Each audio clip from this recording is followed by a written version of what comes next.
పోలీసులు గుర్తుపెట్టుకోవాలి. ఈరోజు లోకేష్ చంద్రబాబు నాయుడు మాటలు విని రెడ్ బుక్ రాజ్యాంగాన్ని అమలు చేస్తున్న పోలీస్ ఆఫీసర్స్ ఇది మీరు అర్థం చేసుకోవాలి. తప్పు చేయని ఆంజనేయులు గారిని ఈ విధంగా అరెస్ట్ చేసి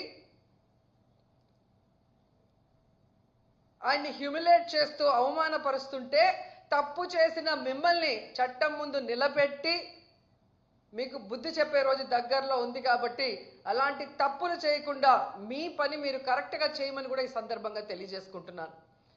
ఎందుకంటే ఏదో కిరీటం పెట్టేస్తారు చంద్రబాబు నాయుడు లోకేష్ అని చెప్పి చాలా చోట్ల పోలీసులు పెద్ద స్థాయి నుంచి కింద స్థాయి వరకు అందరూ కూడా వన్ సైడ్గా తప్పుడు సాక్ష్యాల్ని సృష్టించి తప్పుడు కేసులు పెట్టి ఏ విధంగా అరెస్ట్ చేసి పైశాచిక ఆనందం పొందుతున్నారో వాళ్ళందరినీ కూడా హెచ్చరిస్తున్నా.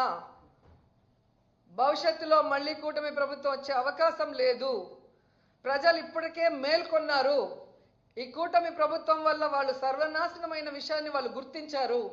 జగన్మోహన్ రెడ్డి గారి ప్రభుత్వంలో పేదలు ప్రశాంతంగా బ్రతికిన విధానం గుర్తుపెట్టుకొని మళ్ళీ జగనన్న కోసం ఎదురు చూస్తున్నారు.